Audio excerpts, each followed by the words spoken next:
What's good, y'all? It's the Fork and Knife Show. I'm here with Rexxliferaj. and I'm August. We about to talk some shit, talk about fashion, hip hop, advice. We're gonna let the puppy talk too. What's good, guys? It's August, and I have some breaking fucking news. You never knew me, even if you thought you did, but now is your chance. I've got two phones. One's for the hoes, one's for community. You're a community.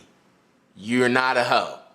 Now, you can text me at any time, and you'll be able to chat with me one-on-one, shoot the shit, get off whatever ideas you want to get off, and see how I feel about them. You'll also be able to learn about exclusive deals and sales for a broke motherfucker who's always looking for a deal or a sale. I'm still going to help you get fly, because that's just who I am.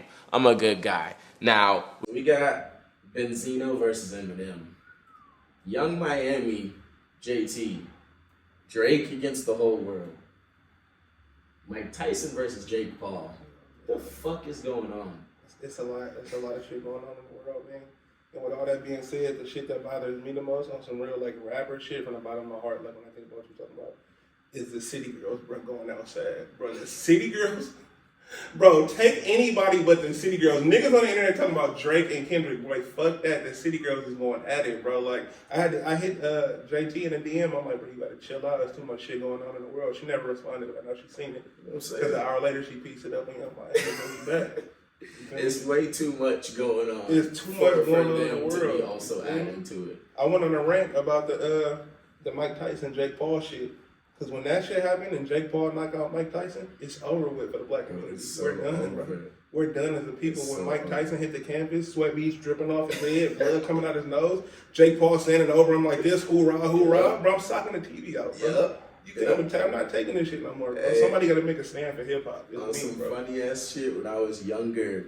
I can't remember what boxing match I was watching with my pops, but that's something we used to do a lot. Is like that used to be the nights I can remember I was allowed to stay up late, watching fights with my pops. Sure. And some dude who wasn't black won that night against whatever the main event was. He beat the black dude ass that like was supposed to be whatever. And I just remember my pops getting off the couch and being like, now I gotta deal with motherfuckers talking shit to me tomorrow. Like, they fucking fight. And I was like, oh shit. It's like niggas is really fighting for the people out there, It turns into a race war every time.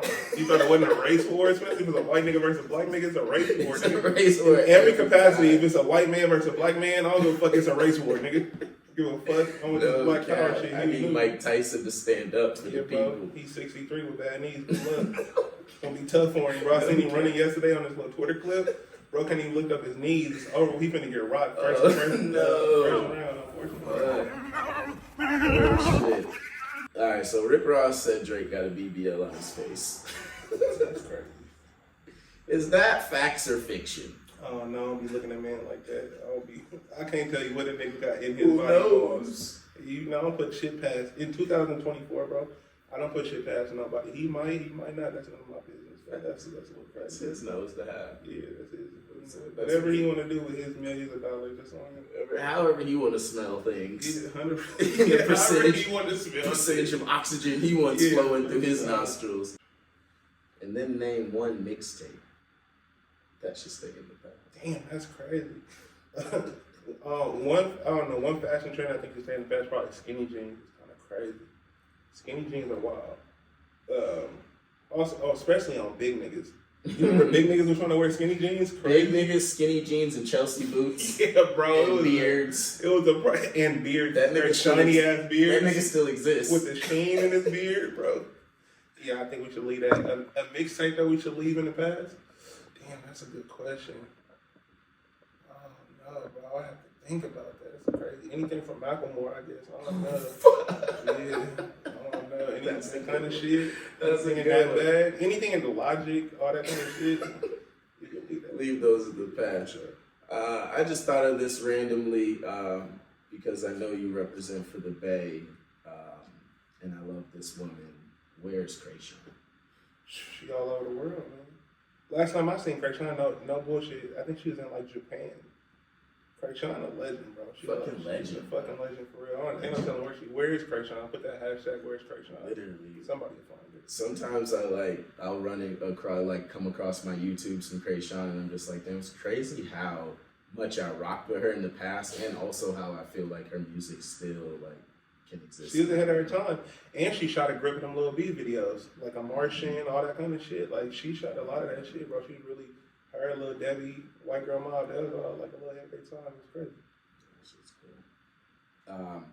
Well, you touched on skinny jeans, and that was actually something that I was gonna touch on, which was if you thought so, no Diddy, no Diddy. I was wondering if you thought skinny jeans would come back into style, and if so, why? But obviously, you've kind of touched on that. But I think, I ain't gonna lie, it'll probably come back. I think everything comes back around. It just takes the right nigga to do it in a clean way. You know, people as followers. And for like the right nigga, you just get to a point where everybody start doing one thing, and then the real innovators and leaders like, all right, I'm over this shit. And if they start busting skinny jeans and they make it look fly and people look up to them and they come back around, it's just, I don't think in my lifetime again, I'm going to be in those skinny jeans like Shannon Sharp. Shannon Sharp has some skinny jeans, big ass thighs, pause. Take them little ass pants off. He really be taking it to another level. He bouncing out hips wide, skinny jeans, thigh. With the tight top. Yeah, And he stand on it. He stand on it too. Offset was like, you should try something new. He was like, nah. But what's crazy is since he had that interview with Offset, his pants got bigger. His pants have got looser. Every single interview. I think Offset got to him. Motherfucker is definitely loosening up the pants. I think skinny jeans will also have a comeback. Like you said, I think everything like has its time. And also myself, like I've put on smaller pants recently. Like in the past few months, I've tried on smaller pants. And just like you touched on, just because of what is already so popular in mainstream, which is like the baggy pant, I have like looked at those looks and kind of felt more just like excited. You know what I'm saying? Like something felt fresh, and that in my head made me think like, oh, skinny jeans have to come back. At a certain point, like you said, the right innovator will bring that back. What's your least favorite part about social media? I think my least favorite part about social media is how it confuses people about the reality of real life. I feel like people see social media and think that shit is real, but you go outside and it's absolutely not real. Like people are 100% contrived. They're 100% making a character. They're 100% a different nigga online than they are in person.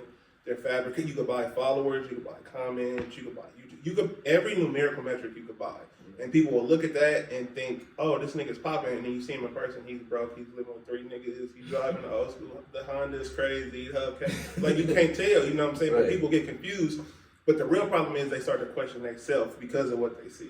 And then to make them feel some type of way because they comparing themselves to a nigga that's not even real. So. Right. That's the fact. That is exactly what I was gonna say when you started. Is like it's most important how they perceive that and allow that to affect how they feel about themselves. Because in reality, I feel like I used to judge the person who sold you this lifestyle of perfect or whatever, knowing that nobody had that life. But now I kind of look at it like, why did anybody ever believe them? Like this is their highlight reel. This is their business. They're trying to portray a certain character, whatever like career they might be in. That was their choice. It's like you see a Nike commercial and the fucking dude jumps the whole court and dunks it. You didn't walk off thinking that nigga, you know what I'm saying? You didn't start looking at your calves like, shit, I can't do that. So it's like crazy how social media will bring that. But it's too like, because what happened with the branding and people now, it became lifestyle brands. And so it's like, it's easier to whoop a nigga with a lifestyle brand because you're just showing him a life. It's not like a commercial like you see where a nigga jumping from half court. It's like, I'm really showing you the aspects of this life. I'm showing you the cars. I'm showing you my apartment. I'm showing you the bitches. You know what I'm saying? And a lot of people who not outside for real, like we know because we outside. So we'll bump into niggas or we'll see the real niggas who actually living like that versus a nigga on the internet. Like we know the truth. Not everybody hip to the truth. Right. You know, people just not hip. That's the thing. That actually just helped me like put into words better what I've been explaining to like some of my colleagues recently and how I kind of the direction I take with my brand, which is that it's not a lifestyle brand. Right. Like most of like what my foundation and what I've came from is that people do admire my lifestyle, but that's my personal brand. My clothing brand is not built in lifestyle. I don't want you to feel like you can do it. Like, that's not what I want you to receive from my brand. When you see Nike and they show you the coolest fucking shit, the fastest man, it wasn't to make you feel like you could be the fastest man. It was like to intrigue you. You thought maybe the shoes would help you be faster. You know what I'm saying? So how do you classify your brand? If it's not a lifestyle, like what do you classify it as? My brand is streetwear, high-end streetwear, but more so like the promotion of it. You know what I mean? Like you said, like it's a lifestyle, like everything right now. Like rappers and Kai is having you come sleep over, and like you have to show like this full lifestyle. And that's not, to me, I want to keep the magic. I grew up in Virginia, and like Hollywood was so far away that nigga, for a very long time in my life, I never thought about who made the beat. If I seen the Soulja Boy music video, he made that motherfucker. I didn't even think about who held the camera. You know what I'm saying? Like, so I kind of like that magic, and that's something that like I want to lean into. I noticed that like a lot of your fan base like reaches out to you about advice and looks to you for like advice and encouragement.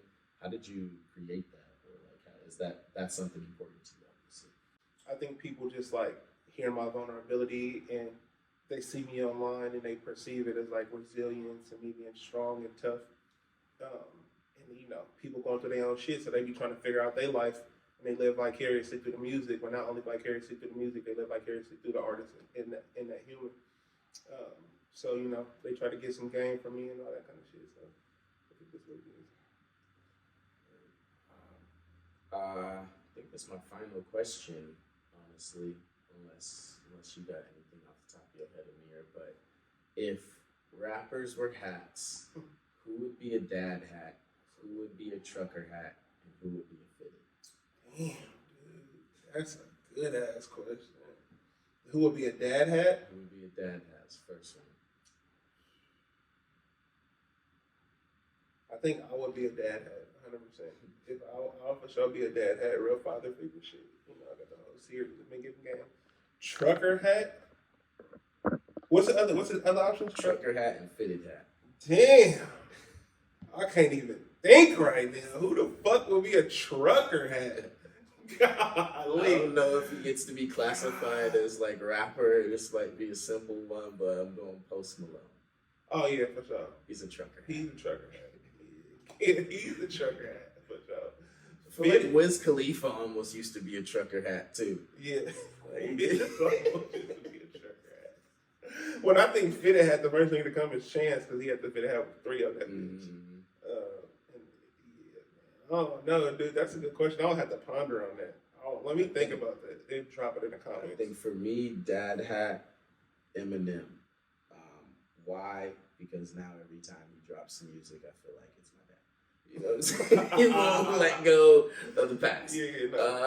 Trucker hat, like I said, yeah, probably Post Malone, or like Yellow Wolf. I don't know if anybody knows about Yellow Wolf. Yellow Wolf is fucking hilarious, bro. We in a different bag right now. And but I'm gonna toss fitted hat out, and I'm gonna switch it for beach hat, because I just thought about those guys who sing that song. Baby, would you be my Corona line? Squeeze. And they're a beach hat. What's that guy's name? Swayze? I don't know the other dude. I liked that song. I'm gonna ponder on that, and I'm gonna drop something hella funny in the comments. I'm gonna think about it. Fuck up with that. So that's something for y'all to look forward to. Is Rexxliferaj comment to answer that question. Is there anything upcoming projects or anything you want to direct us to go check out? Oh man, just check out any of my music. You know, I just put out a project like 5 months ago. I dropped California Poppy 3. I'm gonna drop hella singles. I'm going on tour in October. So yeah, just stay tuned. I'm just gonna drop hella shit, bro. Y'all got ADHD anyway, nobody paying attention. Y'all gonna listen to it one time and then throw it on the playlist on the drop. So we end this with rock, paper, scissors, shoot. Best 2 out of 3. Ooh. Let's get it. Rock, paper, scissors, shoot.